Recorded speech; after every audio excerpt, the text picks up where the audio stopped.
Adishakti services के YouTube channel में आप सभी का स्वागत है। अपना कीमती वक्त हमें देने के लिए धन्यवाद। हम आपकी बेहतर सेवा करते रहेंगे। यदि आपको हमारे वीडियोस पसंद आ रहे हैं तो कृपया अपने दोस्तों को इस संबंध में बताएं और उनसे हमारा चैनल सब्सक्राइब करवाएं। शादियां समाप्त होने एवं सीजनल सब्जियों के दबाव में काबुली चने की बिक्री पूरी तरह ठंडी पड़ गई है। दूसरी ओर ऊंचे भाव में स्टॉक किए गए माल लगातार बिकवाली में आने लगे हैं, जिससे 5 से 6 रुपये प्रति किलो की 4 दिनों में गिरावट आ चुकी है तथा नई फसल आने में कम समय बचने तथा बिजाई अधिक होने से भविष्य में अब लंबी तेजी की गुंजाइश नहीं दिखाई दे रही है।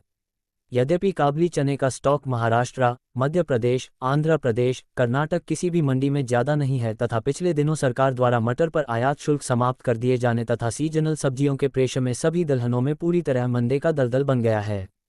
इस वजह से काबुली चने की बिक्री काफ़ी कम रह जाने से इसके भाव 5 से 6 रुपये घटकर वर्तमान में महाराष्ट्र के माल के 116 से 118 रुपये तथा आंध्र प्रदेश कर्नाटक के माल 115 से 120 रुपये प्रति किलो के बीच बिक रहे हैं।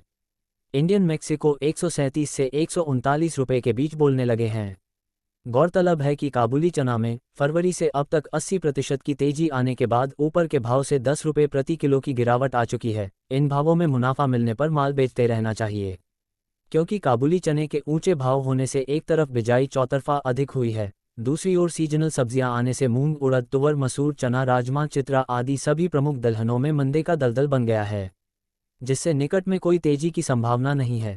काबुली चने की बिजाई अधिक होने के साथ साथ पिछले दिनों चक्रवाती तूफान से आंध्र प्रदेश, कर्नाटक, महाराष्ट्र में व्यापक बरसात हुई है। मानसूनी बरसात इस बार पहले ही समाप्त हो जाने से खेतों में पानी की अत्यधिक आवश्यकता थी, जिससे बरसात होते ही पानी सूख गया तथा काबुली चने की खड़ी फसलों को व्यापक लाभ मिला है। गौरतलब है कि घरेलू उत्पादक क्षेत्रों के अलावा जॉर्डन, तुर्की, सीरिया, मैक्सिको आदि सभी देशों में कार्तिक मास में अच्छी बरसात हुई है, जिससे काबुली चने की फसल को चौतरफा लाभ मिला है। इसकी फसल जनवरी के उत्तरार्ध में उत्पादक क्षेत्र में शुरू हो जाएगी।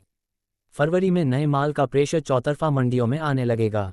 यही कारण है कि काबुली चने में स्टॉक के माल की बिकवाली करते रहना चाहिए। निर्यातकों की कमजोर डिमांड और मीडियम क्वालिटी के काबुली चने की आवक बढ़ने के कारण इसके दाम पिछले 7-8 दिनों में काफ़ी टूट गए हैं। इंदौर में पिछले 2 दिन में काबुली चने के दाम करीब 900 रुपये प्रति क्विंटल तक टूट गए हैं। उत्पादक क्षेत्रों में बोई हुई फसल को देखते हुए काबुली चने का उत्पादन 24 लाख मीट्रिक टन आने का अनुमान आ रहा है, जबकि गत वर्ष यह उत्पादन 15 लाख मीट्रिक टन रह गया था।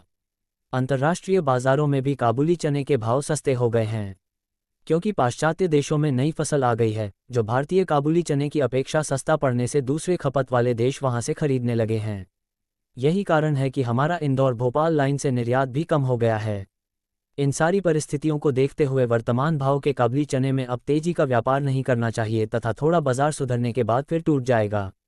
इस बार काबुली चने की फसल पिछले साल से अधिक होने के साथ ही उत्पादन का आंकड़ा 4 से 4.25 लाख टन तक पहुंच सकता है। ऐसे में इसके दामों में लंबी तेजी नजर नहीं आ रही है। वर्तमान में काबुली चने के दाम निम्न स्तर पर पहुंच गए हैं, इससे इन दामों पर 200-300 रुपये से और ज़्यादा मंदी नजर नहीं आ रही है। छुटपुट लेवाली बाजार में आ सकती है। अगर अब मंदा आता भी है तो 10 जनवरी के बाद ही देखने को मिलेगा। वर्तमान में ज़रा भी मांग निकलती है तो बाजार में सुधार आ सकता है।